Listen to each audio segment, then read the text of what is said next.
La grabación que veremos a continuación es del evento realizado el pasado 12 de noviembre en el Congreso de la Nación. Mi nombre es Martín y voy a estar a cargo de la moderación del encuentro. En nombre de Techo les doy la bienvenida y les agradezco a todos su presencia. Les quiero recordar que durante todo el evento y mientras veamos la grabación van a contar con un área de interacción, que es una caja de texto que tienen abajo en forma de chat. Ahí van a poder escribir sus preguntas. No esperen hasta el final, vayan enviándolas, que acá las vamos a ir recabando.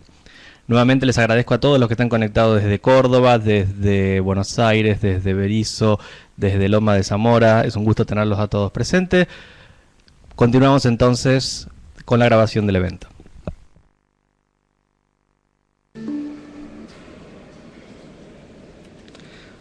Buenas tardes. Desde Techo Argentina les damos la bienvenida a todos los presentes. En primer lugar, queremos agradecer a las honorables cámaras de senadores y diputados de la Nación, a Banco Hipotecario y la Universidad Católica de Córdoba por financiar este relevamiento, a los legisladores que nos apoyaron, diputado nacional Julián Domínguez, diputada nacional Graciela Ocaña, diputada nacional Graciela Iturraspe, senador nacional Alfredo Jiménez, senadora nacional Sonia Escudero. También al doctor Bernardo Klicksberg, el licenciado Daniel Arroyo, el diputado nacional Jorge Rivas, la senadora María Rosa Díaz y el senador Daniel Filmus, quienes también trabajan con esta problemática. Y por supuesto, a los legisladores presentes. Voy a pasar a presentar el panel que hoy nos acompaña. Por un lado, el licenciado Ignacio Gregorini, director del Centro de Investigación de Techo Argentina, Juan Manuel Dátoli, director del Relevamiento en Argentina, y la licenciada María Julia Gabossi, directora social de Techo Argentina, y quien ahora toma la palabra. Buenas tardes, legisladores, referentes barriales, voluntarios, compañeros de otras organizaciones, público en general, muchas gracias por venir. Techo lleva trabajando en Argentina 10 años. 10 años en los que hemos construido más de 6.000 viviendas de emergencia, 10 años en los que hemos trabajado en más de 160 barrios, que estamos acompañando 80 comunidades a través de mesas participativas, entregando microcréditos, espacios de educación, capacitaciones en oficios, que estamos acompañando 4 comunidades para que puedan tener soluciones definitivas en términos de titularidad de tierra, de servicios básicos, de vivienda adecuada. 10 años en los que hemos aprendido mucho, pero que sobre todo hemos aprendido que vivir en una casa de cartón, de chapa, donde existen goteras, donde el agua no está garantizada todos los días, no son condiciones dignas, no son condiciones justas. 10 años, más aún cuando hemos aprendido que en esos asentamientos está lleno de adultos que trabajan más de 10 horas al día en la economía no registrada para poder vestir y educar a sus hijos, vecinos que además se organizan en sus barrios, se organizan para ponerles nombres a las veredas a sus calles, para hacer las veredas de sus calles, para poder hacer de sus asentamientos con mejores accesos. Estamos convencidos que los asentamientos son una clara y permanente vulneración de derechos, donde el derecho al hábitat adecuado es uno de ellos. Y entendiendo el hábitat como lo hace hábitat o no hábitat, ¿no? Y que excede la vivienda como un inmueble y que entonces tiene en cuenta la seguridad de la tenencia, que tiene en cuenta los servicios básicos, que tiene en cuenta la localización, ¿sí? Y desde este trabajo en asentamientos y de esta experiencia, 10 años trabajando en asentamientos, es que nos hemos sumergido este inmenso desafío que es generar información fehaciente, información contundente sobre la problemática y así poder sumarnos a las iniciativas de otras organizaciones para poder tener un diagnóstico sólido y contundente de cuál es realmente la problemática de los asentamientos. ¿Y cómo lo hicimos? Lo hicimos como hacemos todo el resto de las cosas que hacemos en los asentamientos, con vecinos, que son la voz autorizada de los asentamientos, y voluntarios que entienden este espacio como un espacio de participación ciudadana, voluntarios que entienden este espacio como un espacio de militancia social y vecinos de los asentamientos que son la voz autorizada, como decía recién, para describir cuáles son las problemáticas de sus asentamientos, pero también para describir cuáles son las posibles soluciones de esas problemáticas. Entonces, lo hemos hecho un trabajo en conjunto de vecinos y voluntarios con experiencia de terreno y referentes que conocen sus asentamientos.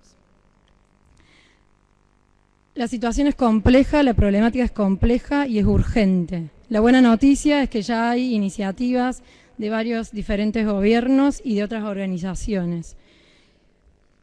Pero no es suficiente y necesitamos nutrir la discusión. Necesitamos nutrir la discusión y por eso también que estemos presentando esta información, estos datos tan contundentes en este lugar, que además de ser un lugar súper bonito, es un lugar que es un llamado a atención para que los legisladores discutan estos temas, para que los trabajen. Pero no menos importante y sí al mismo tiempo que el resto de la sociedad lo exija, que el resto de la sociedad lo discuta, se forme, se interese en la problemática. Es eminente la necesidad de poner la problemática de los asentamientos como prioritario, es eminente la necesidad de trabajar por la reivindicación del derecho al hábitat adecuado de todos los que vivimos en el suelo argentino. Muchas gracias.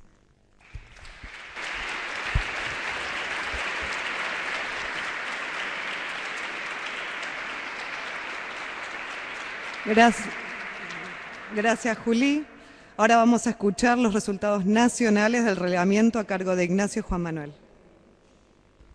Buenas tardes a todos, ¿cómo andan? Bueno, antes de arrancar, muchas gracias también al Congreso Nacional, por recibirnos. Para nosotros es un día muy especial porque nos entendemos como sociedad civil, que hoy en día estamos generando información puntualmente y por acercarla al Congreso Nacional, que es el lugar donde se debate y se generan las reglas de juego y las leyes.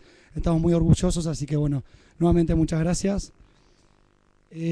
Para comenzar, lo que es la presentación la vamos a estar dividiendo en un primer módulo, que es qué hicimos y para qué, que tiene más que ver con varios gobiernos. Esto lo fuimos dialogando, ¿no? ¿Para qué generar esta información? Muchas veces uno cuando genera una información, según la mirada o el enfoque que le dé, después es como eso se toma, ¿no? Entonces ahora vamos a estar invirtiendo un poquito de tiempo en ese tema. En el segundo módulo, Juan va a estar presentando puntualmente, calculo, lo que más nos interesa y nos convoca hoy, que es el diagnóstico de la problemática, ¿no? La información que hemos generado. Y para finalizar, las oportunidades.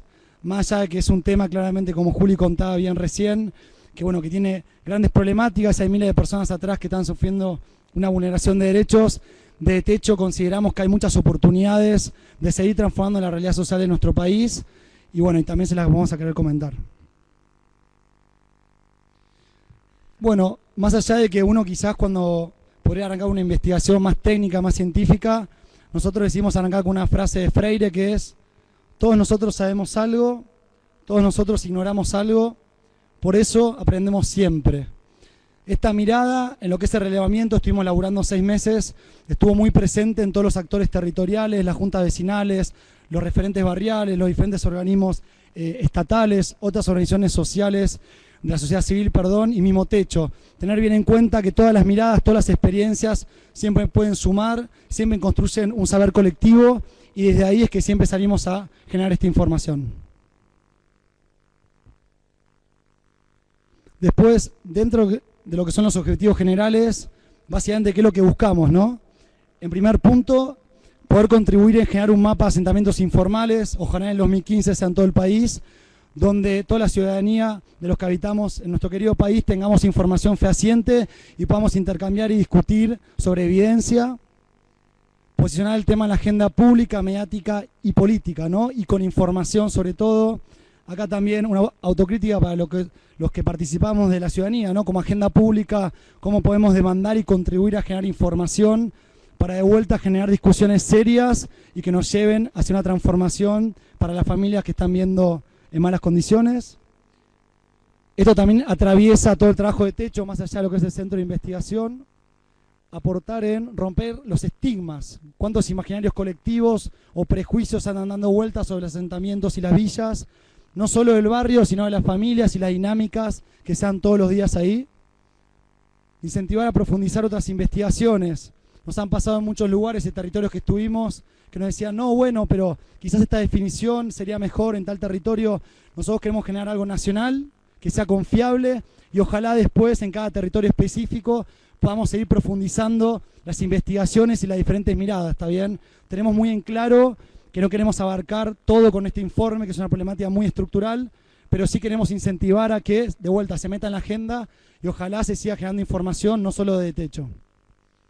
Y finalmente, aportar información cada 2 años, más allá de que siempre, desde ya, se puede profundizar o generar información más específica. De techo consideramos que íbamos a seguir comprometidos en mejorar la información y poder facilitarla a los diferentes actores. Bueno, y entrando un poco más en lo que es el relevamiento, tuvimos 2 grandes objetivos en realidad, por más que aparecen 3. Por un lado, este equipo de voluntarios que se largaron a recorrer y a rastrillar sus territorios. La mayoría de los voluntarios viven o nacieron incluso en los partidos o en las localidades, les quema la realidad y ellos se han movilizado y ellos han, con los referentes barriales y los actores territoriales, identificado los asentamientos y, como segundo paso, realizar una caracterización socioespacial, que esto, traducirlo es dónde está el barrio, que muchas veces muchos de estos barrios están invisibilizados, no lo decimos nosotros, Lalo hace un rato en la oficina comentaba eso. Entonces poder localizarlos, que estén en el mapa, que se vean, escuchar sus voces, y desde ahí se generó una ficha donde dialogamos con los referentes comunitarios, siempre respetando la mirada de lo que ellos piensan. Y bueno, y esto que tiene una mezcla de connotación de la información técnica con lo político, ¿no? Pero ojalá, nos pasó con los medios de comunicación hace un rato, y ojalá todos los presentes que entendamos que de techo todo es una información, queremos que sea un bien público, ¿está bien? No un bien que destruya, no un bien que estigmatice, no un bien que sea parcial, sino que sea información que de vuelta nos pueda servir para todos los actores y los gobiernos que estamos trabajando en la temática para poder mejorar nuestro trabajo. De techo nos concebimos, más allá de esta famosa discusión de la ONG, bueno, nosotros queremos un poco más en la organización de la sociedad civil, la OSC, ¿no? Nos entendemos como un actor que podemos acercar información a los gobiernos, nos sentimos parte de lo que es el Estado y cómo podemos de nuestro espacio con otras organizaciones aportar en la generación de perfeccionar y seguir mejorando las políticas públicas. Y finalmente lo que van a ver que está muy atravesado es la construcción colectiva, insistimos, ¿no? Del vecino que está en un barrio hace 3 meses y son 8 familias que la están remando, hasta un centro de investigación de una universidad prestigiosa. Creemos que todos podemos aportar en lo que es la problemática. Y bueno, y siendo un poco más a lo técnico, lo que es la unidad de análisis, básicamente está bueno entender qué es lo que fuimos a buscar en el territorio, ¿no? Que la voy a leer, que son los barrios informales que se constituyeron mediante distintas estrategias de ocupación del suelo, que presentan diferentes grados de precariedad habitacional y hacinamiento, un déficit en el acceso formal a los servicios básicos y una situación dominial irregular en la tenencia del suelo. Eso es básicamente lo que salimos a encontrar, a dialogar, a poder compartir con los referentes, y esto no lo inventamos nosotros, sino todo lo contrario, en base a los expertos y toda la bibliografía y las diferentes academias que vienen trabajando la temática, tomamos esos conceptos y tratamos de definir un concepto que sirviera para los 7 territorios que trabajamos. Y la definición operativa. La definición operativa es simplemente, y tan complejo a la vez, cuando salíamos al terreno con un fenómeno tan complejo, tan dinámico, tan heterogéneo a lo largo de todo el país, tratar de tener bien claro, bueno, cuáles eran los barrios que Techo hoy iba a comunicar, que son asentamientos informales, y ahí, bueno, consideramos que eran al menos un conjunto mínimo, de 8 familias agrupadas o contiguas, en donde más de la mitad de la población no cuente con título de propiedad del suelo, ni acceso regular al menos 2 de los servicios básicos, red de agua corriente, red de energía eléctrica con medidor domiciliario y o red cloacal. Que como verán es lo mismo que la definición conceptual, nada más que acá está bajada en lo que es el campo, cómo definir si el asentamiento entraba o no dentro de nuestro universo. Anda, ahí está. A su vez, sobre los asentamientos informales, nosotros los subdividimos en 3 categorías para poder entender mejor el fenómeno, que son la villa, el asentamiento y el barrio popular informal. Estas caracterizaciones están muy bien explicadas en el informe, pero básicamente para que se entienda durante la presentación, la villa es aquel barrio en el que predominan los pasillos en vez de las calles, que tiene una trama urbana irregular. En cambio, el asentamiento es el barrio informal, que está amanzanado, que tiene calles y que tiene un trazado urbano similar al de la ciudad formal. Y el barrio popular informal, a diferencia de la villa y el asentamiento, es un barrio que no se originó a partir de una toma de tierras, sino que fue a través de un loteo con participación del Estado. Entonces hacemos esa diferencia con el barrio popular informal a partir del origen con respecto a la villa y el asentamiento. Y a su vez queremos también aclarar cuáles son los alcances y las limitaciones de nuestra investigación, sabiendo que nosotros hacemos foco especialmente en el asentamiento informal, que son las villas, los asentamientos y los barrios populares informales, pero hay que entender muy bien que también existen otro tipo de urbanizaciones informales, como pueden ser los hoteles pensión, los edificios tomados, los inquilinatos, etcétera. Entonces, todo otro tipo de urbanizaciones informales no lo estamos tomando en el informe y, por supuesto, tampoco la ciudad formal.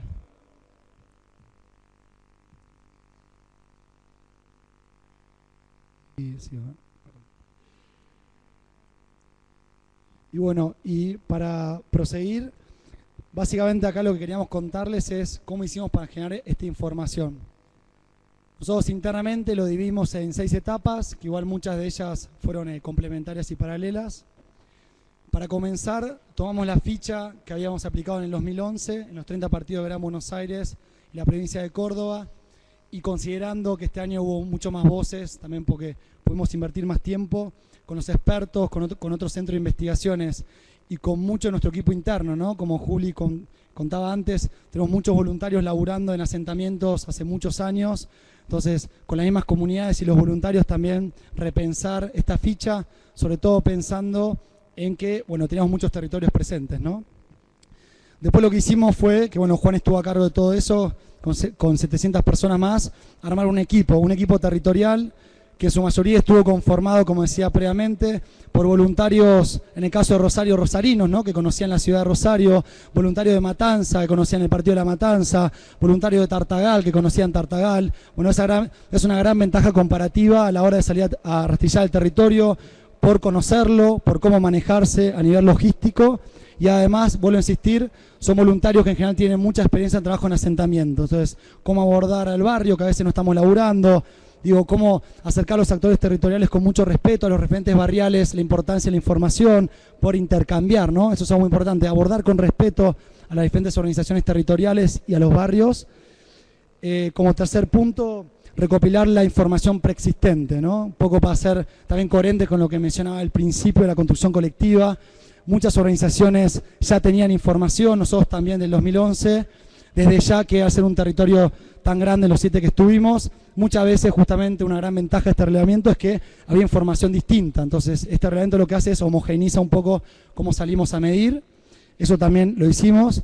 Acá también vale destacar que muchos gobiernos, muchos municipios nos han brindado información de calidad, y aquellos que no nos brindaron tampoco hay que hacer ningún juicio de valor, ¿no? Creemos que de vuelta, que como hablábamos antes, ojalá que cada vez más seamos los actores que estemos trabajando, levantando la información, y ya sean de los gobiernos, de actores territoriales, de techo, de los referentes barriales, podamos entre todos discutir y consensuar la información generada.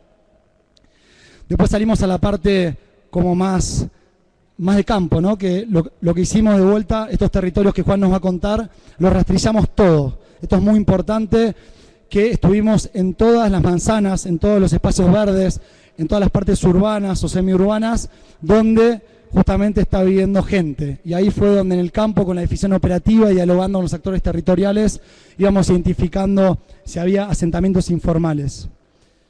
Luego, con un equipo de técnicos y profesionales, que Noelia Becci, la licenciada con todo su equipo, estuvo ahí liderando todo el tema de consistir la información, validarla, volver a chequearla, las georreferenciaciones, si veíamos casos que quizás que no nos parecían consistentes, volver al campo, llamar a los referentes. Hubo mucha inversión en chequear la información. Y para finalizar de lo que es esta etapa, antes de proceder a la redacción del informe final, nos pudimos juntar con varios centros de investigación, el área de estudios urbanos del Gino Germani, de hecho Mercedes Di Virgilio escribió, así que muchas gracias para ella en lo que es el informe, el Observatorio Urbano de la Universidad Nacional de Córdoba, el Instituto del Conurbano de la Universidad General Sarmiento, el Observatorio de la Deuda Social Argentina de la UCA, el Servicio Habitacional y de Acción Social de Córdoba, llamado SEAS, el Centro de Investigación de Políticas Urbanas y de Vivienda de la Universidad Torcuato Di Itela. Y fíjense qué interesante, porque esos talleres, y con la organización Madre Tierra, que Ana la veo ahí también, nos juntamos hace poco, qué interesante esos talleres, porque incluso diversidad ideológica, diversidad de trabajo, y a todos ellos les acercamos la información y la hemos discutido, y tratamos de vuelta, de la mirada de techo, tratar de generar la información más confiable para todos. Bueno, yo ahora les voy a contar en qué territorios hicimos el relevamiento y cuáles fueron los resultados que obtuvimos. Los territorios que relevamos son la Ciudad Autónoma de Buenos Aires, la provincia de Buenos Aires completa, la provincia de Córdoba completa, 4 aglomeraciones urbanas de la provincia de Salta, que son el Gran Salta, Rosario de la Frontera, Tartagal y alrededores, y Orán y alrededores. También el departamento capital de Misiones, que es donde queda la ciudad de Posadas, el Gran Rosario y el Alto Valle de Río Negro y Neuquén, que es donde viven aproximadamente la mitad de los neuquinos y la mitad de los rionegrinos. Todo este territorio... Bueno, se borró. Todo este territorio, en todo este territorio vive más del 60% de la población de nuestro país. Ahí está. Bueno, fueron 1.834 asentamientos informales los que identificamos, en los que viven aproximadamente 500.000 familias. Es importante que todos sepamos que el número 500.000 es aproximado, es un aproximado porque son estimaciones que nos dieron estos 1.800 referentes de asentamientos. Igualmente nosotros estuvimos consintiendo la información como contó Ignacio, así que seguimos. Así, esta es la tabla que muestra la distribución de cantidad de asentamientos y cantidad aproximada de familias por territorio. En la provincia de Buenos Aires identificamos 1.046 asentamientos informales en los que residen aproximadamente 300.000 familias. En la provincia de Córdoba, 210 asentamientos informales en donde residen 28.000 familias aproximadamente. En el Gran Rosario, 172 asentamientos informales con 50.000 familias. En los 4 territorios relevados en la provincia de Salta identificamos 147 asentamientos y 18.500 familias. En el departamento capital de Misiones, 72 y 15.800 familias aproximadamente. En el Alto Valle de Río Negro y Neuquén identificamos 67 y 64 asentamientos informales en los 2 lados del Alto Valle, en donde viven aproximadamente 9.000 familias de cada lado del Alto Valle. Y en la ciudad de Buenos Aires identificamos 56, en donde residen 73.000 familias. Es importante notar que si bien la ciudad de Buenos Aires ocupa el último lugar en la lista según cantidad de asentamientos, en lo que respecta a cantidad de familias está ocupando el segundo lugar con respecto a estos territorios. Acá se ve un mapa mejor detallado por lugar, la cantidad de asentamientos y la cantidad aproximada de familias. Y bueno, y con respecto a las tipologías de barrio que consideramos en este informe, el que predomina claramente en los 7 territorios es el asentamiento. Digamos, el barrio que está amanzanado y que tiene una traza urbana similar al del resto de la ciudad. Este cuadro nos muestra cómo es la distribución por tipología entre villa, asentamiento y barrio popular informal. Para destacar rápidamente, vemos cómo hay una distribución muy parecida en Gran Rosario y en el departamento capital de Misiones entre lo que es villa y asentamiento, y cómo la villa predomina en la ciudad de Buenos Aires, y como a su vez en el resto de los territorios lo más común, lo que predomina es la modalidad de asentamiento. Y acá tenemos un ejemplo del Gran Buenos Aires, en donde detallamos la ciudad de Buenos Aires, el primero, el segundo y el tercer cordón del conurbano. Vale la aclaración que normalmente se entiende que La Matanza tiene hasta 3 cordones del conurbano, pero por una cuestión práctica solamente lo denominamos como si fuera del segundo cordón. Y vemos muy claramente cómo en la ciudad de Buenos Aires, que es una zona muy céntrica, predomina la villa, y a medida que uno se va acercando al primer cordón, al segundo y hasta el tercer cordón, empieza a predominar el asentamiento. Entonces vemos cómo esta tendencia del asentamiento hacia el periurbano y de la villa hacia las zonas céntricas. Y ahora volviendo a lo que son los 7 territorios que relevamos en nuestro país, vemos el modo de conformación de estos asentamientos informales, y notamos que la ocupación hormiga es la manera de conformación más común en este tipo de barrios. ¿A qué nos referimos con ocupación hormiga? A estos barrios que se van formando progresivamente, muy de a poco, que llega una familia, 3, 4 semanas más tarde llega otra familia, al rato llegan otros, y así de una manera imperceptible se va formando el asentamiento. Y en segundo lugar, hay un 15% que son las tomas colectivas con loteo. Nos referimos a las tomas organizadas, en donde son los sectores populares que están en una situación de emergencia habitacional los que se organizan para poder acceder al suelo y a la vivienda. Y como contó Ignacio, en nuestra definición operativa dice que las familias no tienen que, en su mayoría, no contar con título de propiedad. ¿Qué quiere decir esto? Que el 100% de los asentamientos que relevamos, la mayoría de las familias que los habitan no son dueñas formalmente de sus tierras. ¿Esto qué produce? Encontramos que en el 15% de los asentamientos, sus referentes nos contaron que en el último año habían sufrido un desalojo o intento de desalojo. Sobre estos desalojos, el cuadrito de al lado muestra cómo la mitad, según la percepción de estos referentes, estuvo a cargo del Estado, de las fuerzas del Estado, y la otra mitad en manos de privados.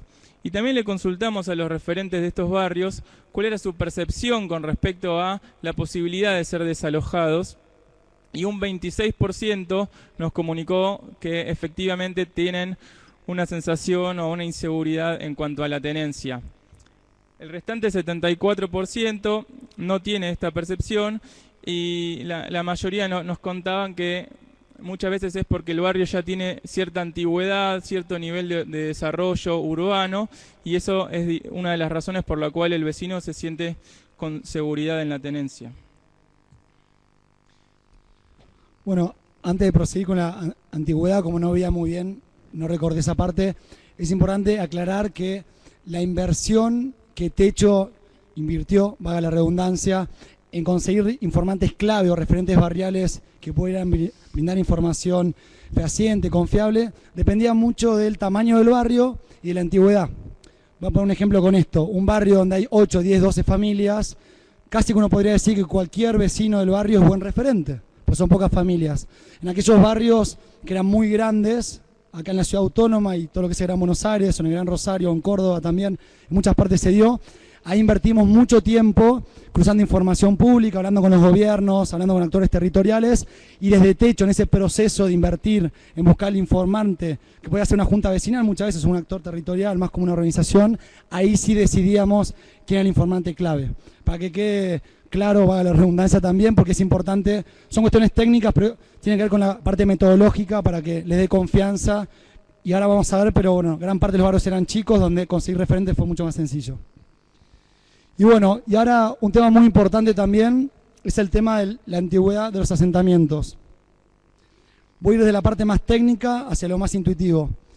A ver, el tema de los asentamientos informales es un fenómeno dinámico, ¿no? Digo, está continuamente en cambio, en proceso, barrios que se urbanizan, llegan los servicios, tomas nuevas, etcétera, etcétera.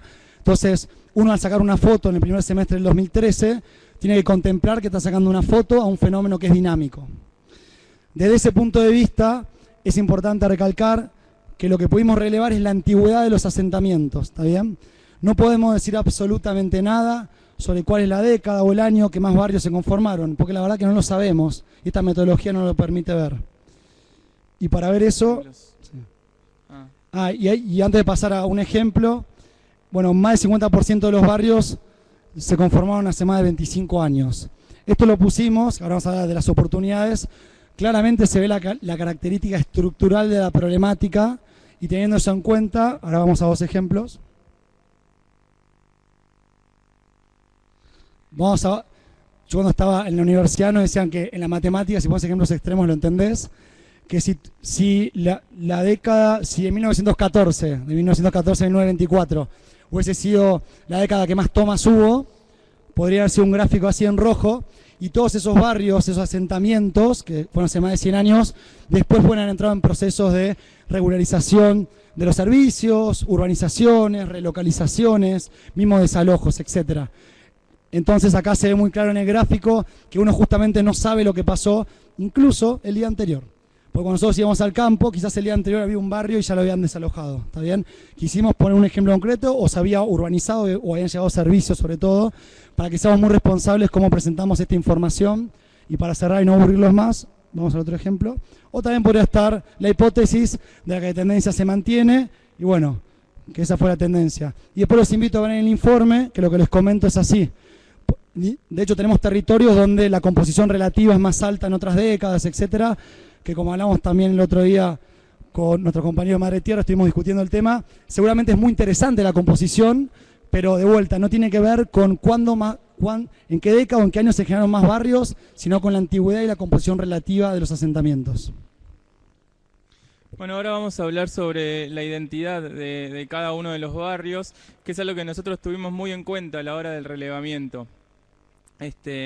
Para identificar los barrios, sus límites y el nombre que tiene cada barrio, nosotros tuvimos en cuenta cuál es el nombre que le dan sus propios habitantes a estos mismos y cuáles son los límites de dónde empieza un barrio y dónde empieza el otro según sus propios vecinos. Entonces, por ejemplo, este aglomerado que se da en la zona sur del conurbano, que muestra, es como si fuera si lo viéramos desde un satélite, parecería como si fuera un gran asentamiento o una gran villa, pero en realidad son más de 40 las villas de asentamientos que están aglomeradas acá sobre el arroyo Las Piedras, en donde habitan más de 20.000 familias. Para nosotros es importante no tomarlo como uno, sino tomarlo como 40, porque cada uno presenta historias distintas, años de conformación distintas, situaciones de la tenencia del suelo distintas, y es por eso que creemos que hay que entender muy bien la identidad de cada barrio. Una cosa que también queríamos contarles es que vimos mucha organización en los barrios, vimos mucha participación ciudadana en estos, siendo lo más común la comisión vecinal o la junta vecinal en el 35% de los asentamientos. Lo mismo y muy parecido con el comedor. Luego también encontramos centros culturales, sociedades de fomentos, mutuales, cooperativas y muchísimos otros modos de organización barrial. Lo que sí no pudimos evaluar en esta investigación es cuáles son las actividades que realizan estas organizaciones y tampoco la calidad de las actividades que realizan. Y ahora vamos a tocar uno de los puntos más importantes, que es cómo se accede a los servicios básicos en los asentamientos informales. Para empezar, queríamos resaltar que cuando los referentes barriales les consultamos sobre cuáles son los principales problemas de sus barrios, el 55,8% nos dijo que la falta de acceso a los servicios básicos. Un número muy parecido, 56%, ese número dice que en el 56% de los asentamientos informales, al menos una vez, los vecinos se organizaron para acceder a los servicios básicos. Así que vamos a ver ahora cómo es el acceso al agua.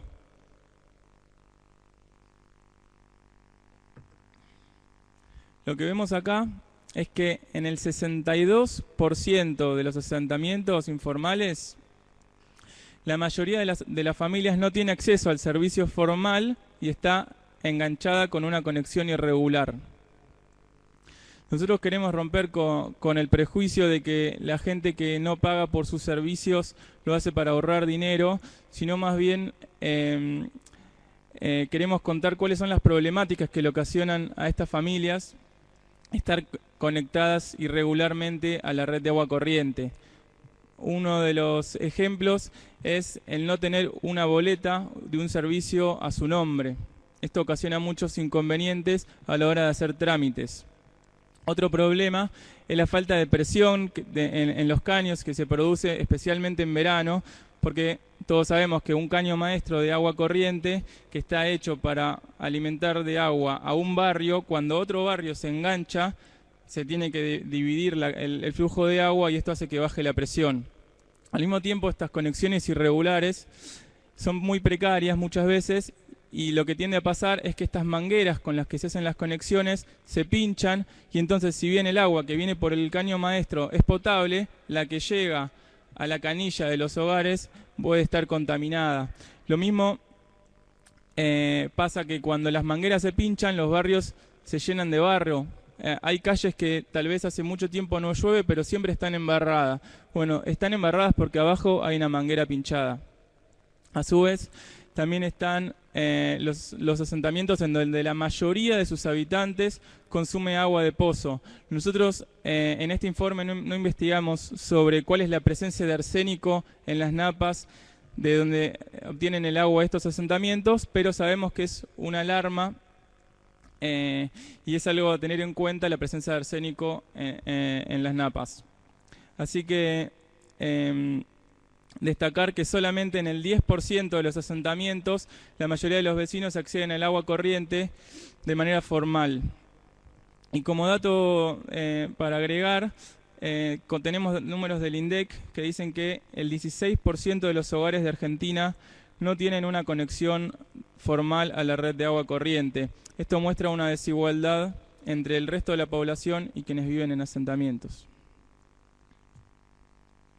Pasamos ahora a la energía eléctrica. Es un número muy similar de familias con respecto al agua. Están enganchados al servicio de energía eléctrica. Esto también destacar que no es porque uno se engancha porque quiere, sino porque no le queda otra y porque el servicio formal no llega a sus barrios.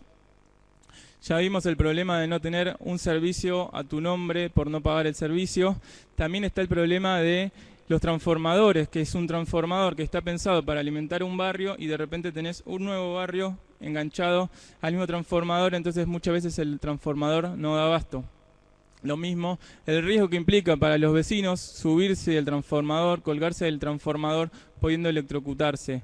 Y todos sabemos también la precariedad de estas conexiones que hacen que especialmente en invierno, cuando los vecinos enchufan estufas o calentadores eléctricos, estos cables se recalientan, se cae el servicio en los barrios y también puede pasar que los cables se prendan fuego, corriendo riesgo de ocasionar un incendio.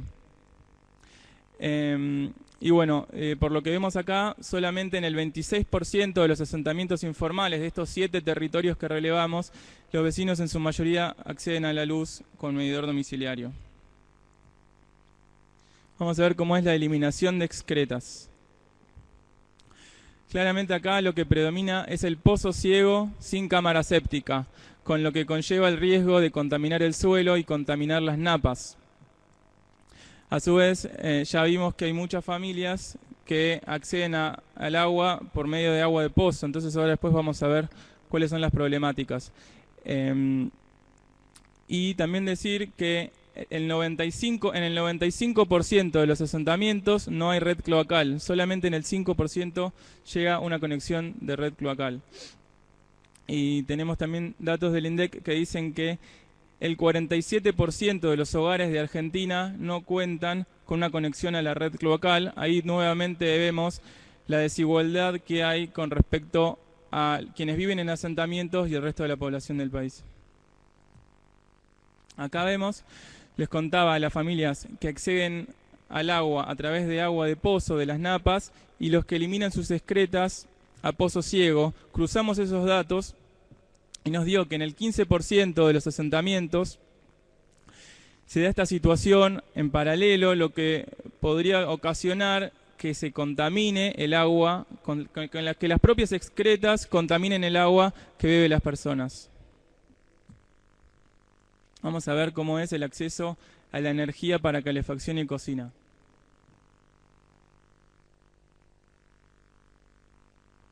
Como verán, la garrafa es lo que predomina en un 90%. Nosotros sabemos que la garrafa es mucho más cara que pagar la boleta del gas natural, principalmente en épocas de invierno, en donde es un bien que comienza a escasear y donde empieza a subir el precio de la garrafa. También vemos que en el 5,5 de los asentamientos informales que relevamos, el principal método para acceder a la energía calórica para cocinar y calefaccionarse es la leña y el carbón. Y solo en un 4% de los asentamientos, la mayoría de sus familias acceden al gas de red de manera formal. Eso quiere decir que en el 96% de los asentamientos no llega el gas, cuando, según INDEC, estamos viendo que el 44% de los hogares argentinos no tiene una conexión a la red de gas. Nuevamente vemos la desigualdad en este número. Vamos a ver ahora lo que serían las calles asfaltadas. Bueno, vemos claramente que en la gran mayoría de los asentamientos o no hay ninguna calle asfaltada o solo algunas pocas. Esto claramente ocasiona muchísimos perjuicios al vecino, especialmente en los días de lluvia, en donde los barrios se ven anegados, no entran o se ve dificultado el ingreso de servicios de emergencia como los patrulleros, las ambulancias, los bomberos. También se complica y se dificulta el acceso del transporte público, el transporte particular, o mismo el vecino que tiene que caminar al barrio, desde el barrio a su trabajo, y llega todo embarrado porque sus calles son de barro. También vimos el tema de las mangueras pinchadas, cómo se embarran las calles incluso cuando no llueve. Y por último también condiciona el ingreso de los camiones de recolección de residuos, que es el siguiente punto. Encontramos que la recolección de residuos se da de manera apropiada, provista por el Estado o una empresa a través del Estado, pasando por todas las calles del barrio, digamos un servicio domiciliario, solamente en el 32% de los asentamientos informales, cuando en otro 30% existe este servicio, pero solamente en algún punto estratégico. Es el famoso volquete en alguna esquina del barrio, y todos los vecinos todos los días se tienen que acercar al volquete para deshacerse de su basura. En un 14%, y este es un dato muy interesante, fueron los propios habitantes del barrio quienes se organizaron para tener un servicio de recolección de basura informal. Esto generalmente es un vecino que hace de recolector de basura en el barrio. Y el 24%, que es lo que nos preocupa, lo que más nos preocupa, no tiene ningún tipo de recolección de basura. Y, vemos que las prácticas más comunes en los barrios en donde no hay recolección de basura son la quema de la basura, enterrar la basura y los basurales abiertos, o después vemos también los arroyos y los ríos contaminados. Bueno, para terminar con los servicios, el alumbrado público. Solamente en el 30% de los asentamientos informales existe un alumbrado público en todas las calles del barrio. Y volvemos a ver un número que se repite. En el 14% fueron los mismos vecinos los que juntaron la plata, compraron los postes, compraron los foquitos y ellos mismos hicieron el alumbrado público para iluminar su barrio en las noches. Y el 29% de los barrios están a oscuras, salvo por las mismas lamparitas de las casas que iluminan un poco el barrio, pero no hay ningún tipo de alumbrado público en estos.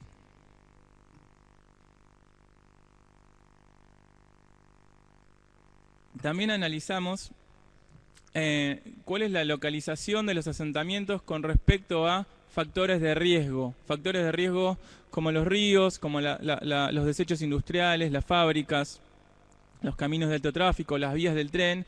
Y lo que más nos llamó la atención es que el 41% de los asentamientos están muy cerca de un arroyo, río o canal. Cuando los barrios están tan cerca de un cuerpo de agua, se corre riesgo de inundaciones. Y eso es lo que vemos en la próxima filmina. En el 64% de los barrios, los referentes nos contaron que sus barrios son inundables. A su vez, la gran mayoría de estos barrios inundables se inunda cada vez que llueve fuerte. No son inundaciones esporádicas, sino que cada vez que llueve fuerte se inunda el asentamiento. A su vez, en un 42% de los casos, cuando se inunda el barrio se inunda completo, se inunda todo el barrio. Todos recordaremos lo que pasó en La Plata en abril de este año. Ahora vamos a ver un poco también cómo es la localización de los asentamientos con respecto a servicios sociales. Vemos que en la mayoría de los asentamientos hay una salita a menos de 10 cuadras del barrio, incluso adentro del barrio. Y también podemos ver cuál es la localización con respecto a los hospitales. Y con respecto a la educación, también vemos que en la mayoría de los barrios existe una escuela pública estatal a menos de 10 cuadras del barrio o incluso adentro del barrio. Igualmente, no hay que dejar de prestar atención a esos porcentajes 5% en donde la escuela o el jardín quedan muy lejos y las familias tienen que llevar a sus hijos chiquitos todos los días largas distancias para que puedan estudiar. Bueno, acá finaliza el análisis sobre servicios sociales, pero que sepan que en el informe hay muchísima más información y muchísimos otros servicios sociales que analizamos. Y bueno, y acá mostrarles también algo que esto es una innovación con respecto a los relevamientos que veníamos haciendo, que es un sitio web en donde pudimos georreferenciar y marcar la ubicación de todos los barrios que relevamos, de los 1.800 barrios que relevamos. Voy a abrir la página web, así la vemos rápidamente. Y bueno, este sitio web lo desarrollamos en conjunto con la organización Garage Lab. Ellos nos brindaron todo el soporte técnico y su expertise para poder ellos con programadores realizar este sitio web. Lo que tiene este sitio web, como ya les decía, es que en color violeta podemos visualizar todos los asentamientos. Podemos recorrer el territorio. También este sitio web lo que tiene es la posibilidad de filtrar por lugar. Entonces uno puede elegir, por ejemplo, la ciudad de Buenos Aires. Bueno, también tiene visión en satélite, pero no sé si se ve bien en el proyector. Podemos ver las villas de la ciudad de Buenos Aires y podemos recorrer también todos los territorios del país en donde hicimos el relevamiento. Por ejemplo, si uno está interesado en ver cómo es la situación en Posadas, puede ver Posadas, y también haciendo clic en cada polígono de cada barrio poder ver información, por ejemplo, del barrio Chacra 145. Podemos ver una foto del barrio. Lamentablemente no pudimos tomar fotos de todos, pero sí de muchos. Ver información de este barrio en particular, ver cómo es el acceso a los servicios en el barrio Chacra 45 y así seguir recorriendo. También este sitio tiene la posibilidad de poder buscar un barrio por su propio nombre. Entonces uno puede usar el buscador y por ejemplo yo ahora elegí el Tropezón de Córdoba y enseguida puedo ver la información del barrio El Tropezón, su localización y en la vista de satélite ver cómo es la densificación del barrio, dónde están ubicadas las viviendas, cómo son los trazados de las calles, etcétera. También esto nos permite filtrar por localidad, por ciudad. Esto es el Alto Valle de Río Negro y Neuquén. Entonces acá uno puede, por ejemplo, poner Cipolletti. Y vamos a ver la ubicación solamente de los asentamientos informales de la ciudad de Cipolletti y los diagramas sobre acceso a los servicios en esta localidad. Así que, bueno, este sitio web que va a estar disponible y va a ser público, también va a contar con la base de datos para que todos aquellos que quieran descargarse la base de datos que generamos para poder realizar otros estudios, para poder cruzar información. También van a estar disponibles los polígonos en donde identificamos estos asentamientos, también para que centros de estudio y otras organizaciones sociales y, por supuesto, el Estado puedan cruzar información.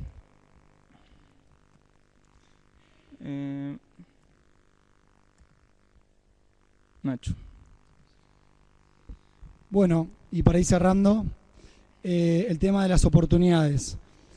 El tema de las oportunidades, la verdad que se fue generando en las últimas semanas, un poco ya pensando en este diálogo, soy un poco repetitivo, pero que hemos tenido con varios actores gubernamentales, otras organizaciones, más allá de que claramente lo que Juan estuvo presentando, ojalá que a todos que estemos sentados acá nos duela y nos queme el poder acompañar estos procesos de transformación. Creemos que es una gran responsabilidad aprovechar esta información y ojalá otra que se vaya generando y empezar a pensar en oportunidades, ¿no?, de mejora y de seguir acompañando procesos que ya vienen mejorando la condición de miles de familias. En este sentido, por un lado vimos que el tamaño de los asentamientos, creemos que hay una oportunidad ahí, ¿no? Ayer lo hablábamos con nuestro gran amigo y asesor Bernardo Kosakov, el tema del tamaño de los asentamientos, más de la mitad tiene entre 8 y 100 familias. Bueno, un poco de vuelta a lo que venimos conversando, es que creemos que hay una oportunidad muy grande a nivel Argentina, en los 7 territorios que estuvimos de vuelta, para por qué no empezar a soñar un poco y pensar en aquellas familias, llevar una solución bastante rápida, ¿no? Mismo lo que es servicios, hablando de lo que es el hábitat, más a nivel integral. Y hoy también lo discutíamos, claramente que no quede que los barrios más grandes son menos prioritarios, ¿está bien? Pero sí consideramos que hay una oportunidad muy grande incluso para municipios o para provincias y todos los actores que estamos ahí también poder acompañar este proceso de poder empezar lo que es la regularización y sobre todo, bueno, el tema de los servicios que Juan lo remarcó bastante. Bueno, el tema de la identidad, acá me da un poco de vergüenza porque hay muchos voluntarios y voluntarios rentados que trabajan y organizaciones con lo que es la participación comunitaria, el famoso capital social, etcétera. Tener muy en cuenta para las políticas públicas la importancia de la identidad barrial. Yo la otra vez pensaba que creo que cualquiera de nosotros, si tiene que pensar el día de mañana buscar soluciones importantes, quizás poder trabajar este tema, las políticas públicas del hábitat, con los grupos de pertenencia que uno se siente, con los grupos que uno tuvo que luchar ciertas cuestiones, es muy importante. Entonces insistimos con esto, que no lo dijimos nosotros, sino los referentes barriales, de tener muy en cuenta cuáles son las diferentes identidades, los procesos de conformación de los barrios y los procesos de lucha de muchos barrios que también los hace a que se terminen juntando, separando. Entonces creemos que de acá también hay una oportunidad de poder perfeccionar y ajustar las políticas públicas considerando la importancia de la identidad barrial. Y bueno, y finalmente, nada, bueno, ya lo estuve hablando, pero nosotros estamos comunicando un poco todo lo que los referentes barriales estuvimos dialogando, el tema de la participación. Creo que la mayoría de los que están acá, seguramente esto no es novedad, pero insistimos en la importancia que hoy en día hay evidencia de este tema. Entonces, ¿cómo podemos aprovechar de las políticas públicas y las organizaciones que trabajamos en territorio? También siempre recordar que son los referentes barriales, los vecinos, los que tienen que ser los protagonistas de su transformación. Entonces, aprovechar de vuelta que los barrios, vimos en los números que ya están trabajando por mejorar su barrio. Entonces, cómo aprovechar esa gran participación que hay para hacer mucho más, en palabras lindas, sustentables y duraderas las políticas públicas y que realmente a la gente le pueda servir. Y no conté los gráficos, perdón. Y bueno, el gráfico de arriba dice que casi cada 9 de cada 10 referentes barriales de los 1834 nos contaron que les interesaría participar de un programa de vivienda, que acá por más que le preguntamos la vivienda, estaría bueno también tener en cuenta todo lo que es el hábitat, más allá de la vivienda. Y como segundo punto, que más de la mitad de los referentes barriales nos contaron que sus barrios se organizaron para gestionar servicios, ¿no? Que es un poco lo que también Juan había mostrado. Leo bien, ¿no? Sí. Así que bueno, eso es un poco las 3 grandes conclusiones. Y bueno, es posible, todos los actores que están trabajando con cuestiones vinculadas al hábitat lo saben. Ojalá nos podamos seguir sumando. Hemos tenido diálogos en esto de romper las diferencias y encontrarnos en todos los actores y las personas que nos quema el tema del hábitat injusto para miles de personas que viven en nuestro país. Y bueno, que nos podamos sumar como un colectivo y empezar a buscar soluciones para estas problemáticas, que a la mayoría de los que estamos acá no nos afectan, sino bueno, hay un par de vecinos acá, pero bueno, ojalá que podamos alinearnos y construir todos juntos. Y ahora les doy la palabra a mí. Gracias, chicos. Volvemos a agradecer la presencia de diputados y senadores nacionales hoy acá. Queremos contarles que simultáneamente se está realizando la presentación de los resultados de este relevamiento en la legislatura de la provincia de Misiones y durante esta semana se estará presentando el informe en todas las ciudades donde Techo trabaja y se realizó el relevamiento. Antes de presentar a nuestro próximo orador, queremos agradecer a las organizaciones que nos acompañan hoy, como la APDH, CIPEC, Poder Ciudadano, FARN, Fundación Directorio Legislativo, ASIG, Garage Lab, LMTE, Madre Tierra y muchas otras más que disculpen que seguramente no estoy nombrando. También a nuestros asesores y amigos hoy presentes, Bernardo Kosakov, Pablo Pimentel, Cristian Karsten y Ricardo Patterson. También a Noelia Vecchia, responsable de gran parte del análisis y redacción de este informe, a las familias, voluntarios, vecinos y funcionarios hoy presentes. Ahora queremos invitar a Eduardo Lalo Creus, vecino del barrio Salamanca, representante del colectivo Identidad Vecinal, a que comparta unas palabras con nosotros.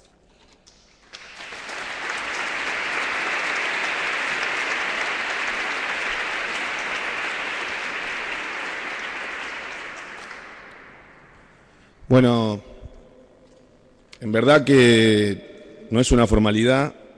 Quiero empezar por agradecer esta posibilidad, esta gran posibilidad de poder venir a dar testimonio de lo que hemos podido vivir desde nuestros barrios en González Catán, La Matanza, como experiencia junto a esta organización que es Un Techo, como experiencia junto a los chicos, a estos jóvenes con tanto compromiso, con tanta solidaridad, con tanta dedicación y esfuerzo que lo hemos visto en nuestros barrios patear como si fueran parte nuestra, y de hecho así lo hemos sentido. Aparte, cómo no venir a dar testimonio de lo que hemos presenciado en nuestra zona, que ha sido gracias a esta organización que hemos visto tal vez, no sé si la única, pero seguramente la más importante intervención y transformación de nuestro hábitat, de nuestra realidad, que ha sido un despliegue muy importante de construcción de viviendas, que yo no creo exagerar si digo que estamos cerca de construir las 100 viviendas, lo cual para nosotros en nuestros barrios eso es verdaderamente transformador. Somos una zona que es esencialmente todo asentamientos, podríamos hablar de casi 100 manzanas de distintos barrios de asentamientos, y tal vez podríamos decir que hemos sido testigos de esta transformación y lo que a lo mejor debería ser la intervención del Estado, en este caso, aún está pendiente. Por eso mismo quería agradecer esta posibilidad y también de alguna forma anticipar disculpas porque veo que acá presentes hay gente que verdaderamente tiene conocimiento de estas problemáticas, que tiene dedicación, que tiene compromiso y bueno, a lo mejor no esté a la altura de las circunstancias, pero en nombre de mis vecinos quiero poder comunicar. Yo digo, se me ocurría recién que ojalá que nadie se ofenda, ¿no? Porque en la política vemos que hay quienes tienen actitudes como paternalistas, que las vamos a tomar como por la positiva, y que creen saber lo que todos necesitamos aunque nunca nos escuchan, ¿no? Tal vez por haber sido electos. Pero también están quienes tienen actitudes casi como patronales, como dueños del territorio, como casi feudales en algunos casos. Y entonces yo pensaba que encontraba en un techo un amigo que venía a mi casa, yo como padre de familia, y me contaba qué problemas tengo yo en mi familia y en mi casa, que yo no me estoy dando cuenta o no quiero ver. Y entonces decía que tenía dos posibilidades, y creo que eso es lo que todos tenemos también hoy. La posibilidad de aceptar esto, en el barrio decimos en buena leche, quiere decir en buena onda, con las ganas de ayudar, de contribuir, o la posibilidad de tomar esto como una intrusión, una ofensa, porque tal vez deja al descubierto lo que no hemos hecho y teníamos que hacer. Y está tan claro lo que no se ha hecho, me parece, que no es solo de un momento, es de larga data, como se veía en en las cifras. Pero este tema es muy preocupante, este tema en nuestro país se está pagando con vidas. Ha habido muertos, ha habido muertes en la capital, ha habido muertes en distintas provincias. Algunos de nosotros hemos vivido en carne propia contundentes represiones o por solidarizarnos o por ser parte de estas situaciones. Nosotros hemos armado una unión vecinal y en verdad que no la armamos por juntar méritos, sino que la armamos porque había un gran vacío y una gran lista, una extensa lista de necesidades de las cuales nosotros podríamos dar testimonio. Yo creo que La Matanza podría ser, tal vez, capital nacional de toda esta problemática. Y eso no es nada que para jactarse, ¿no? Es un gran problema. Nosotros, muchas veces, vivir en un asentamiento yo creo que es no existir. Y entonces quería en esto, ojalá que me salga no demasiado politizado y poder transmitir el concepto humano de esta cuestión y a todo este informe tan contundente poder agregarle un poco del testimonio que vivimos en nuestras casas, en nuestros barrios. No existir es mucho más que tener el documento. Si uno no tiene acceso a los servicios, además de no tener garantizados esos derechos tan básicos, no puede acreditar que existe, porque no puede tramitar nada, porque no puede demostrar que vive.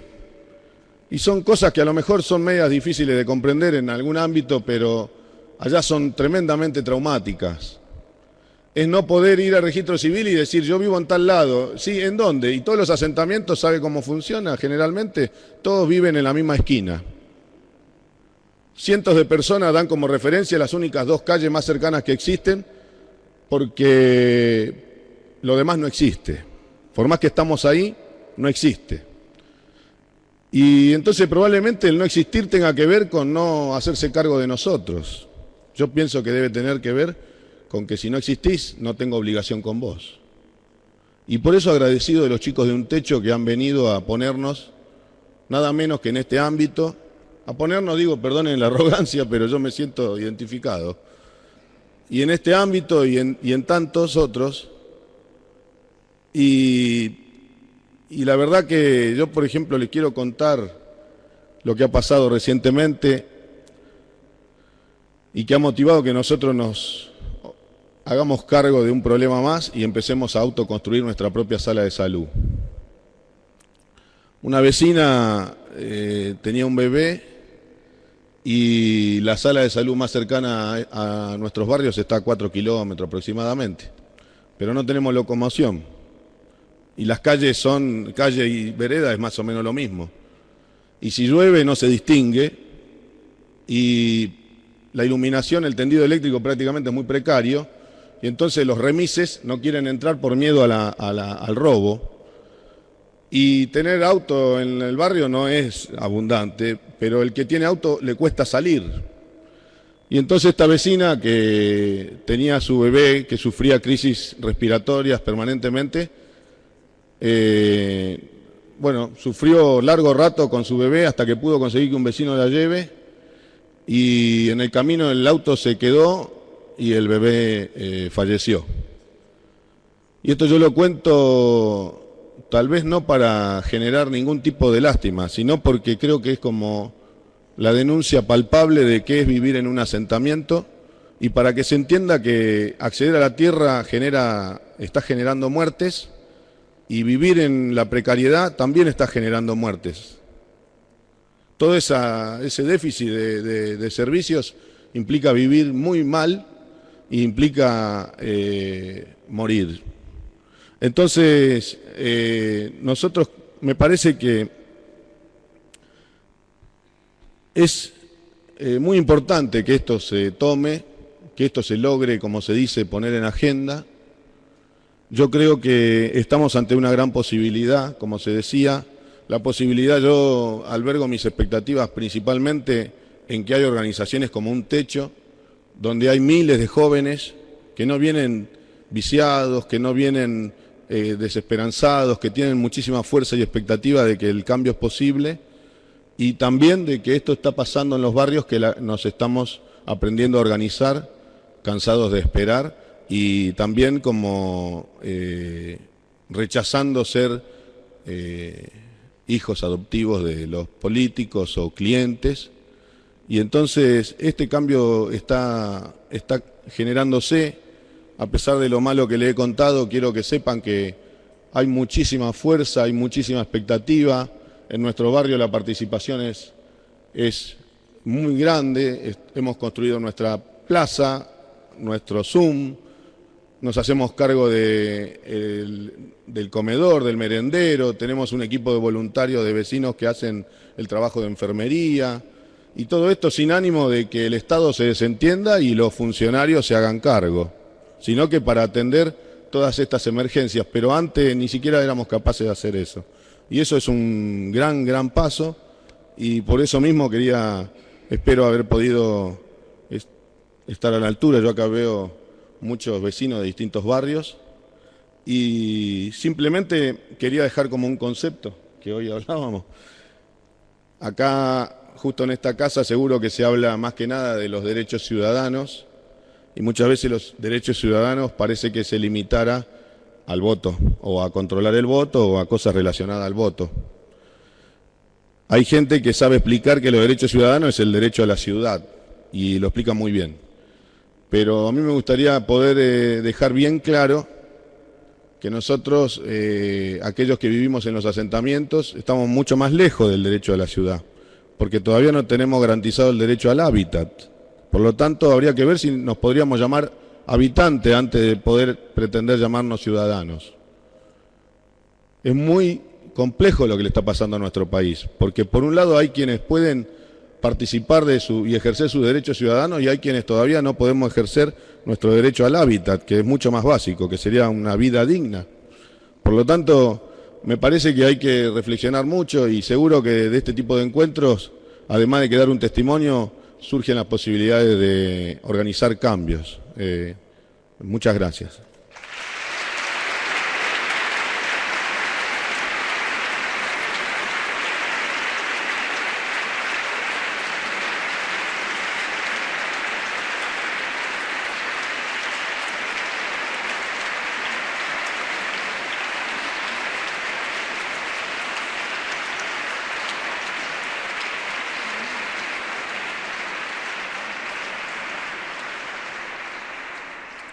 Gracias a vos, Lalo.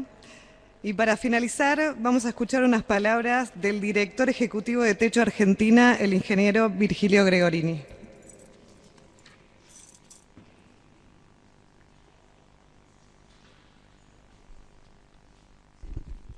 Buenas tardes a todos y todas.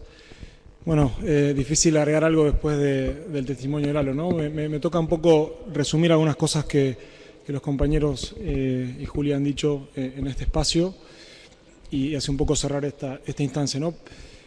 Para empezar, contar que es un orgullo para nosotros estar acá, en esta casa, en la casa de Argentina, donde se deciden y se debaten y se cambian las reglas de juego.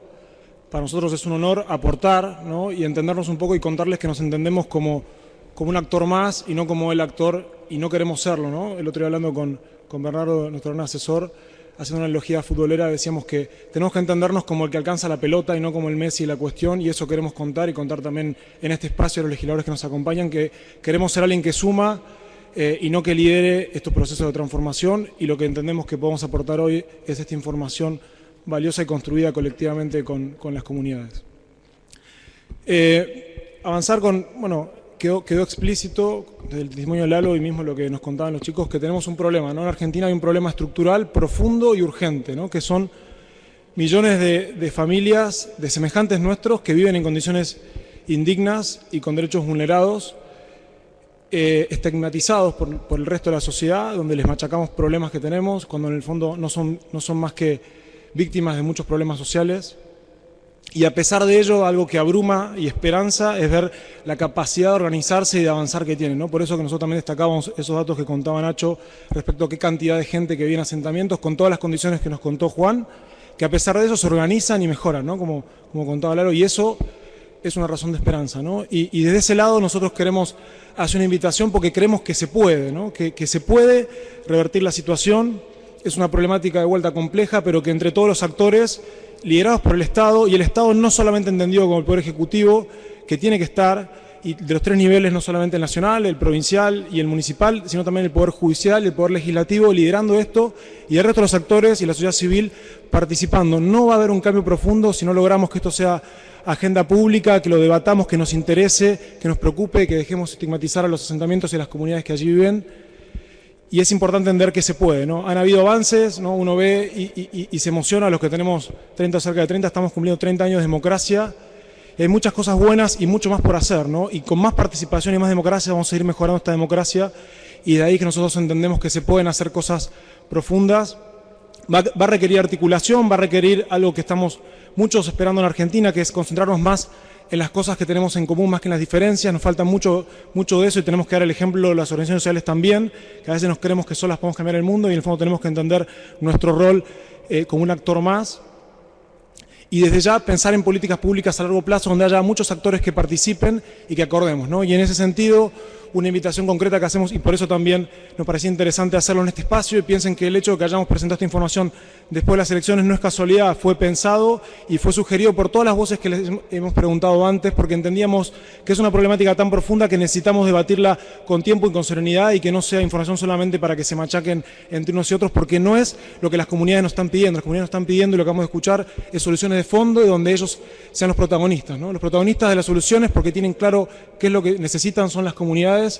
Y creo que un poco de eso podemos aportar, el dar voz a miles y millones de Lalos que hay en toda Argentina, y eso y en toda Latinoamérica, ¿no? La experiencia de trabajar en 80 comunidades de forma permanente y en más de 800 en Latinoamérica nos da ese pequeño aporte de decirlo con firmeza pero con humildad, de que las comunidades tienen muy claro qué necesita o qué necesitamos hacer como sociedad para resolver las problemáticas, ¿no?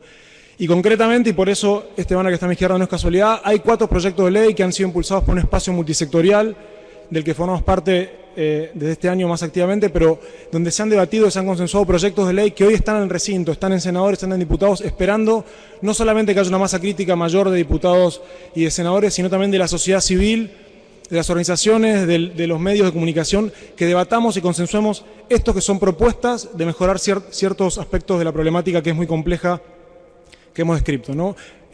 Proyectos de ley que tienen que ver con el ordenamiento territorial, con la regularización dominial de los asentamientos, con la producción social del hábitat, entendiendo el hábitat una manera de trabajar y mejorar las propias familias, y nosotros ayudando y no haciendo o dejando de hacer viviendas donde la gente no participe, donde no trabaje, y transfiriendo también recursos para que la gente siga mejorando su capacidad de ingresos, ¿no?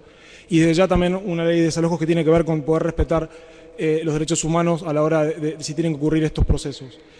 Esta es un poco nuestra propuesta, este es nuestro llamado, de vuelta a entendernos como uno más, entendiendo que se puede, que es posible, que las comunidades están para hacerlo, y que a nivel y escala de Estado, articulando todos los actores del Estado y de la sociedad civil, es posible un cambio, ¿no? Y desde Techo nos comprometemos, aparte de relevar esta información cada 2 años, a estar trabajando y sumarnos hasta que la problemática de acceso justo al suelo y al hábitat se resuelva en nuestro país. Muchas gracias.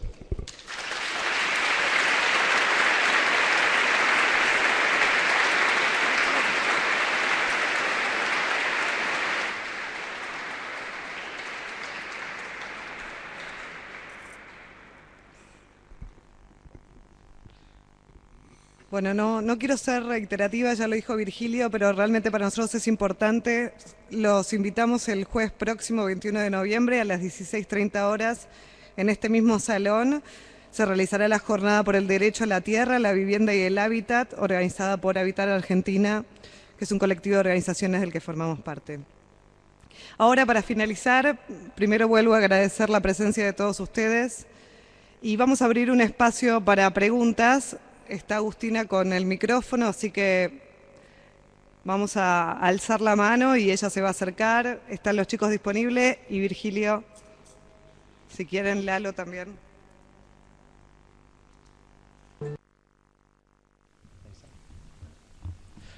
Bueno, gracias a todos por haber estado atentos a esta transmisión del evento que se realizó el 12 de noviembre en el Congreso de la Nación.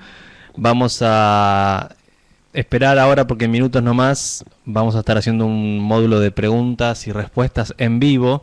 Estamos esperando que lleguen los participantes de Techo para responderles a ustedes las preguntas que tengan. Les pedimos que vayan enviándolas. Ahí, como hizo recién Martín Ferreira desde Buenos Aires, nos hizo una pregunta. Ya Martín la tenemos acá anotada. Así que vayan mandando sus preguntas que en minutos comenzamos.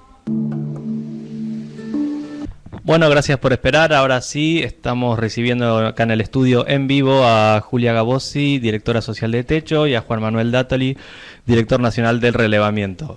Buenas tardes, ¿cómo están?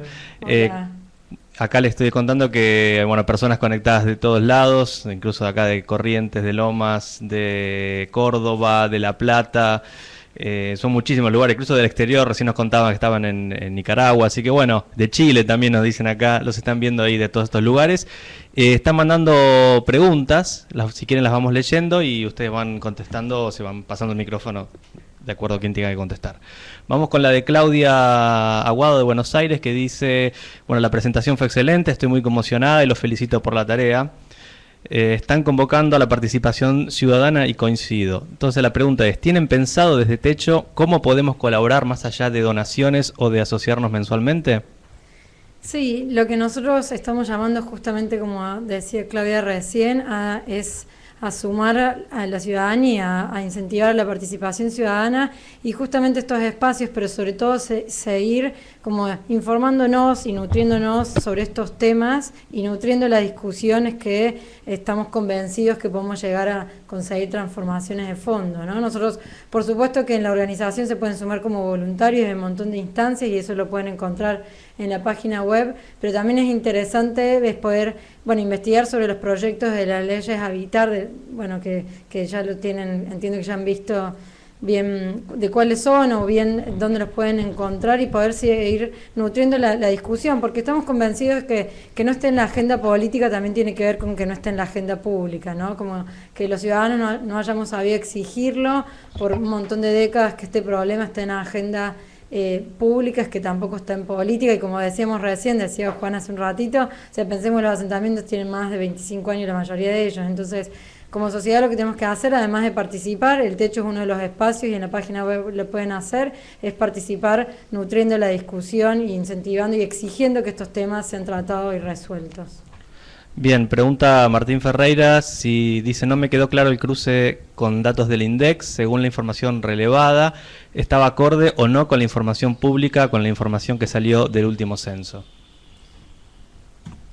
Bueno, primero aclarar que nuestro relevamiento no es de carácter censal, sino que nosotros relevamos barrio por barrio y fueron los referentes barriales quienes nos proporcionaron la información sobre cuántas familias vivían en cada asentamiento. Después nosotros investigamos cuál era el promedio, en promedio la cantidad de personas por hogar o por familia en villas y asentamientos, y así pudimos estimar cuántas personas vivían en estos barrios. Y esos datos los contrastamos con los del INDEX sobre total de la población.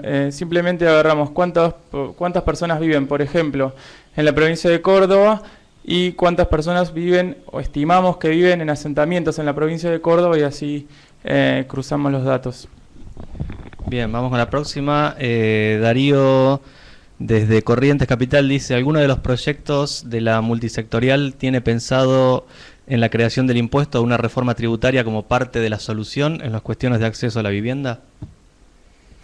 No en principio, no impacta directamente en el sistema tributario. Lo que, dependiendo de los proyectos de ley, que son 4 los que nosotros más apoyamos con más fuerza, porque tiene que ver los proyectos que abarcan o que buscan resolver la problemática de los asentamientos, pero también hay otros, son 9 proyectos de ley los que Habitar está armando. En realidad lo que supone son herramientas que ya están y la intención es poder, bueno, gestionarlas, poder coordinarlas. La verdad es que ninguno supone un impuesto distinto, algunos sí significan, sobre todo el de ordenamiento territorial, un aumento de presupuesto, pero no una transformación del sistema tributario. Por supuesto que lo invito a Darío a que lo revise. A los 4 estos proyectos de ley de los que nosotros apoyamos con más fuerza, porque tiene que ver con la problemática de los asentamientos, pero también los otros proyectos que tienen que ver con la realidad rural, de alquileres, de desalojo y demás.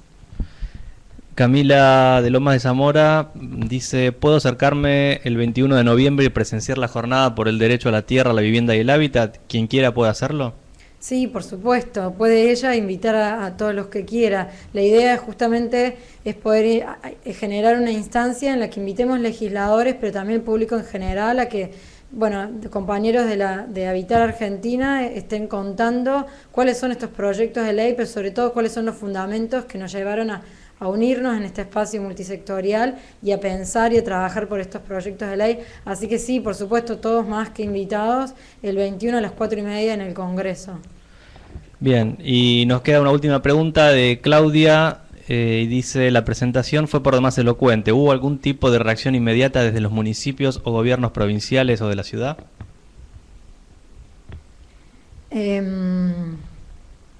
Bueno, como respuesta inmediata aún no, pero sí hay que entender que el gobierno en sus distintos poderes y en sus distintos niveles es súper heterogéneo, y con muchos de ellos ya venimos trabajando, y como bien contaban los chicos en la presentación antes, esto es parte de una construcción colectiva donde muchas veces municipios y provincias fueron parte de esta construcción colectiva y esta información que generamos.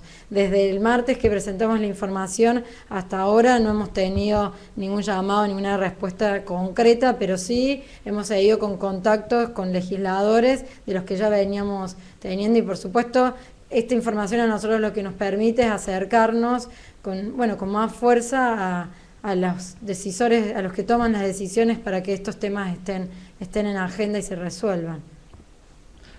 Bueno, esas son todas las preguntas que han llegado por ahora. Les recuerdo que estamos con Julia Gabossi, directora social de Techo, y Juan Manuel Dátoli, director nacional de Relevamiento. Estas son todas las preguntas que llegaron. Si ustedes quieren agregar algo más antes del cierre, tienen el tiempo para hacerlo. Nada, contar que hoy se está presentando el relevamiento en la ciudad de Rosario, y que el jueves vamos a estar en la legislatura de la provincia de Neuquén también presentando los datos del informe. Sí, yo agregar un poco lo que había dicho al comienzo y que lo dijimos en la presentación, es invitarlos a nutrir la discusión, justamente que esta problemática es urgente, pero también es estructural y que necesita de todos, no solamente de los que hoy están tomando las decisiones en los gobiernos, sino de la ciudadanía en general, para que podamos juntos poner estos temas en agenda, porque la vulneración de los derechos de quienes viven en asentamientos tiene que ser reivindicada. Bueno, gracias. Mientras charlaban llegaron algunas preguntas, vamos a aprovechar para responderlas. Desde Chile, Francisco dice: ¿trataron de vincular con otras organizaciones para poder realizar cruces de datos más potentes? Sí, hay organizaciones que ya nos estuvieron solicitando información para poder cruzar datos, como por ejemplo Poder Ciudadano. Y también es una organización la que nos hizo el sitio web Garage Lab, y por supuesto como partida, como inicio, por ejemplo en la provincia de Buenos Aires también partimos con información de la Universidad de General Sarmiento, y en lo que fue el campo trabajamos con muchísimas organizaciones de base, organizaciones territoriales que nos proporcionaron muchísima información. Bien, acá Martín nos está repreguntando, dice que no entendió muy bien lo de la metodología, entonces pregunta si cómo era, si llegaban al barrio, hablaban con el referente y en base a eso calculaban la cantidad de familias. Sí, en cada uno de los asentamientos informales lo que hicimos fue buscar un referente que sería un informante clave, que puede ser, por ejemplo, al presidente de la comisión vecinal, algún referente social del barrio, algún miembro de una organización de ahí del barrio, y fueron estas personas los que nos proporcionaron toda la información que estamos publicando. Por supuesto que hicimos mucho hincapié en conseguir buenos referentes que en muchos casos nos presentaron datos de censos internos que hacen los vecinos. Y también nosotros los datos de cantidad de familias los cruzamos con la superficie, con el polígono que ocupa en el mapa cada asentamiento para ver de encontrar consistencias, y también cruzamos los datos con datos públicos de organismos públicos y otras investigaciones en algunos barrios para saber si estábamos manejando números correctos. Bien, les recordamos que estamos en el módulo de preguntas. Aquellos que todavía tengan alguna pregunta pueden mandarla, porque aprovechen que estamos antes del cierre. Y acá nos pregunta Mauricio si hay alguna ley de hábitat que Techo apoye.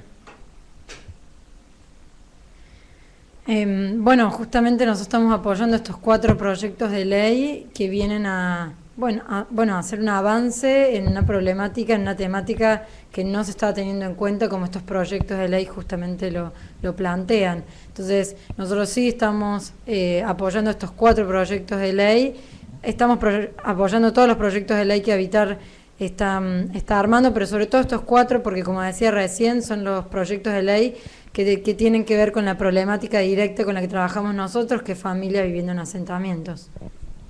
Bueno, esas son todas las preguntas que han llegado. Ahora sí, vamos a hacer el cierre. Les agradecemos a los dos por estar acá presentes. Gracias a todos los que estuvieron conectados.